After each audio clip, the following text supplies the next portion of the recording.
Aries! Kumusta po kayo guys? Okay, so yan Aries. Tignan natin gabay kapalaran mo ngayong July 2024.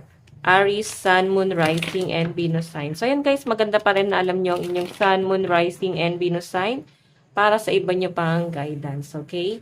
So, okay. Aries, Sun, Moon, Rising, and Venus sign. So guys, meron tayong Nine of Pentacles. Meron tayong Judgment. And Queen of Pentacles. Wow. Mukhang ang ganda ng pera mo ngayong July 2024, no? Mararamdaman nyo yan, guys. Ngayon pa lang napatapos ng June 2024. Magiging maayos na yung daloy ng inyong kaperahan.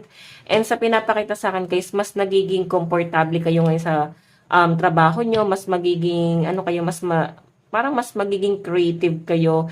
And I think mas doon ka magpo-focus. Kumbaga, Aries, magkakaroon ka pa ng expansion pagdating sa inyong hanap buhay. So, I think meron ka pang magiging bagong idea or pwede may mga bagong tulong or may mga bagong connection kayo guys na makikilala or paparating pa sa buhay nyo. Okay? So, sa pinapakita sa akin guys, ayan, siguro kailangan lang medyo babaan nyo yung standard nyo kasi pwede nagkakaroon ka ng mga trauma kasi parang nafe-feel ng mga Aries dito. Ngayong July, mafe-feel nyo na parang ang daming humihingi ng tulong sa inyo sa araw-araw, puro pera, puro pera. Parang naririndi ka na Aries.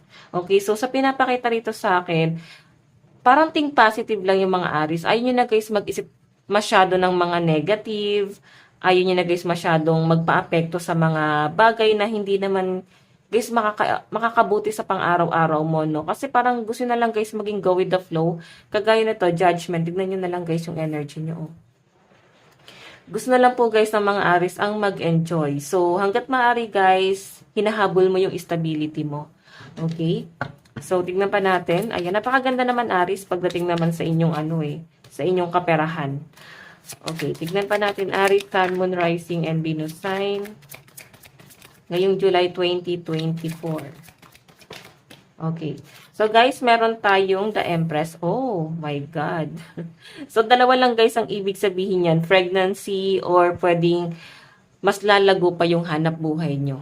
Okay? So, i-clarify natin, guys.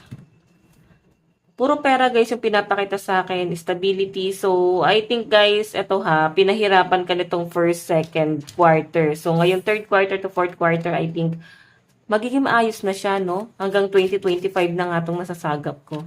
Okay, clarify natin. Overall energy po ni Aries ngayong July 2024. Aries, Sun, Moon, Rising, and Venus sign ngayong July 2024.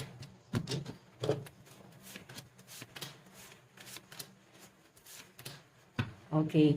So, ayan. Mukhang maraming hihingi ng tulong sa inyo. Mag-iingat lang kayo, guys, no? Kasi, ang daming tukso. Dahil nga maganda yung daloy ng pera nyo, guys. Ayan, ang daming tuksong lumalapit sa inyo. Ang daming deception, scam, magpapanggap na kaibigan. Okay? So, I think iba yung intention nila, guys. Lumalabas kasi, guys, yung Ace of Spade, mga kaibigan. So, mag-iingat kayo, guys, sa mga kaibigan na pipiliin nyo. And may pinapakita rin sa akin, guys, pagdating sa health mo, ngayong July 2024, maring meron ka dito, guys, pag-iisipan. Okay, pwedeng ikaw to. So, yun lang, guys, yung hindi ko magandang nasasagap, no? Yung pagdating sa health, pwedeng magkakaroon kayo, guys, ng conflict or isa sa member ng family. Okay, so, ngayon pa lang, guys, siguro mag-take na ng mga vitamin C or mga vitamins, kung ano man, guys, yan, no? Okay? Or healthy lifestyle. Napakaganda kasi, guys, ang nakikita ko dito. So, ayan, expect nyo na may pregnancy na paparating, guys. Okay. Ayan, naklarify na natin, guys. So, I think, guys, nagkaroon talaga kayo, guys, ng sobrang paghihirap sa pera. Pero ngayon, guys, gumaganda na. Or gaganda na siya ngayong July 2024. Okay, congrats sa mga Aries. Parang ano to, guys, no? Parang ano siya, blessing, may good news pa. Diba? Okay, tignan pa natin. Puro pera yung pinapakita sa akin. So, I think ang focus ng energy ng mga Aries ngayong July 2024 is yung kanilang kaperahan. Okay, ito yung parang mas pagtutuunan nyo ng pansin. Okay, so tignan pa natin, guys, pagdating naman sa love life mo ngayong July 2024. Love life po ni Aries. Oops.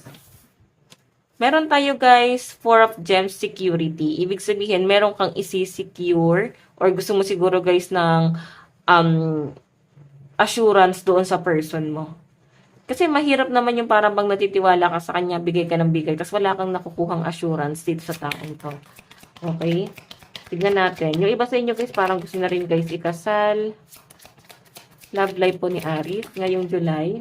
Okay, meron tayo guys strength. Ayan, meron ako nakakita rito guys assurance na paparating sa inyo. So, galing to guys sa isang tao na pwedeng mahal na mahal mo, may maayos na relationship dito. So, pwedeng meron siya guys ipapangako rito.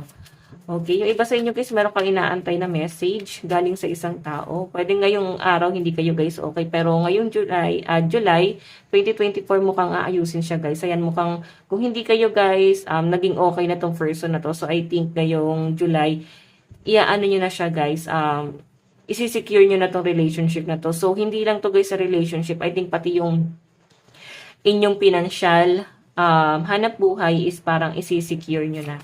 Okay, so tignan pa natin guys. Ang dami, no? Pagdating sa love life po ni Aries. Love life ni Aries. So guys, meron tayong emotional stability. Yun lang guys, medyo nape-pressure ka kasi dito sa taong to, Aries. So siguro guys, ayun nga, nagmamature ka na talaga.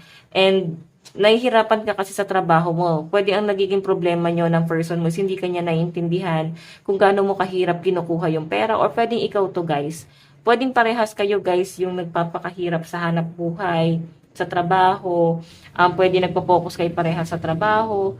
Ang nagiging problema nyo guys, parehas kayo nahihirapan, hindi nyo guys inuunawa yung isa't isa.